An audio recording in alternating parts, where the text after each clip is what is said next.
சீமானுக்கு யோகிதை இருந்தால் இந்த கூட்டத்திலே நான் சொல்லிவிட்டு போகிறேன். நீ ஒருத்தனுக்கே பிறந்தவனா இருந்தா இதுக்கு பதில் சொல்லணும் அடுத்த கூட்டத்தில். காரணம் என்னவென்று கேட்டால், தமிழ்நாட்டில் இருக்கிற இளைஞர்களை வச்சு இப்ப ஏமாத்துறான். அவன் கட்சிக்கு நாம் தமிழர் கட்சி வச்சிருக்கிறது ஃப்ராட். சட்டப்படி பார்த்தால் அந்த பேரை வைக்க கூடாது.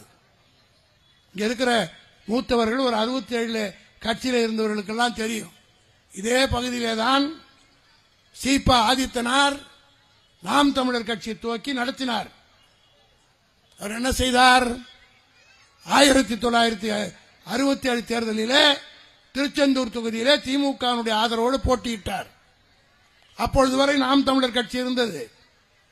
அதற்கு பின்னால் அப்பொழுது சபாநாயகராக அண்ணா அவரிடத்தில் அமர்த்தினார். கலைஞர் முதலமைச்சரானவுடன் அவர் சபாநாயகராக இருந்த ஆதித்தனார் இதை பத்திரிகையாளர்கள் அவர்கள் கூர்ந்து இதை கேட்டு நாளைக்கு அவன் எங்கேயாவது சீமான் வந்தா இந்த கேள்விக்கு பதில் தைரியமா கேட்கணும்.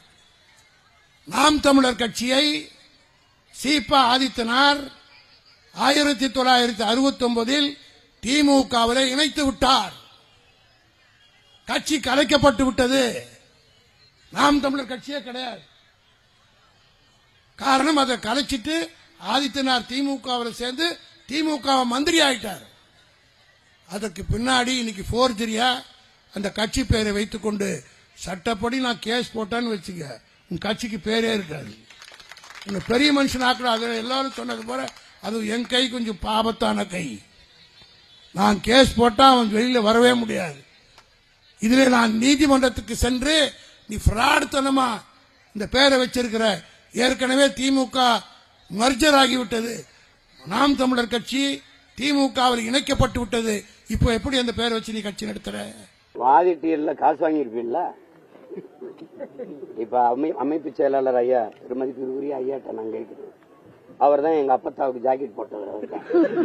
அப்ப நான் கேட்டேன், ஐயா நீங்க எங்க அப்பத்தாவுக்கு போட்டிய ஐயா கருணாநிதியோட ஆத்தாவுக்கு போட்டிருக்கலாமே, அவங்க ரவுக்கு இல்லாம உட்கார்ந்துருக்காங்களே, உங்க தலைவரோட தாய்க்கே போடலையே. நீங்க இந்த தேவையில்லாம பேசக்கூடாது. என்கிட்ட வரலாறு கூட தெரியாம நீங்க எப்படி இந்த கட்சியில் அமைப்பு செயலாளர் இருக்கிறீங்க? நாம் தமிழர் கட்சியை நீ வழக்கு போடாம என்ன பண்ணிருக்கீங்க? நீங்க நல்ல அப்பனுக்கு பிறந்த, நீங்க சரியான அப்பனுக்கு பிறந்தா போட்டு நிறுத்திடுவா. ஐயோ இது கட்சி தமிழனியா? நாங்கள் தமிழர்கள் நாம் தமிழர்னு பேர் வச்சிருக்கான்.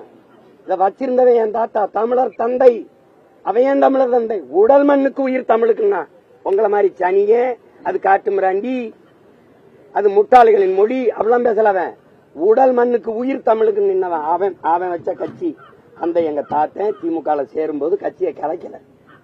உங்களை மாதிரி ஊடகவியலாளர் கேட்கிறாங்க, நீங்க கட்சியை கலைக்காம இதுல தெரியல, உங்களுக்கு பின்னாடி இந்த கட்சியை யாரு நடத்துவான்னு. வழி வழியே வருகிற வீரத்தமிழ் பிள்ளைகள் அதை எடுத்து நடத்துவாங்கன்னு சொன்னாரு. நடக்கும். இதுல எங்கிட்டு உங்க நீங்க வழக்கு போட்டு எங்க நிறுத்துவேன்? போட்டு தடுத்துட்டு பார்ப்போம். உன்னை மாதிரி திராவிடம்னா எந்த மொழின்னு தெரியாது, அதுக்கு என்ன அர்த்தம்னு தெரியாது. நீ ஏன் நாட்டுல இருந்துகிட்டு எங்கிட்டு திராவிடனை முன்னேற்றா? யார் திராவிடன்னு கேட்டா பதிலே இல்ல. சும்மா ஏதோ வாய்க்கு வந்தது அதை பேசுனதுனாலதான் உங்களை வச்சிருக்கான் பக்கத்துல. நீங்க ஏன் இவ்வளவு பேர் வரைஞ்சு கொட்டி கொடுறீங்க? அவங்க அப்பாவும் மகனையும் பேச சொல்லுங்க, முதல்வரையும் துணை முதல்வரையும் பேச சொல்லுங்க. நீங்க சுத்தி சுத்தி ஓடியாரிய பூரா என் சொந்தக்காரனா வந்து நின்றுட்டு இருக்கீங்க. அவங்க 2 பேருக்கு வாய் பேச வராதா? பேச சொல்லுங்க, வழக்கு போட்டு நிறுத்துங்க. சரி நிறுத்தி தடுத்துருங்க பாப்போம். சும்மா ஏதாவது பேசி விடுறதா? நாம் தமிழர் கட்சி அந்த பேரையே முடிச்சு விடணும். என்ன முடிச்ச பயம்? பேரை பார்த்தா பயமா இருக்குன்னா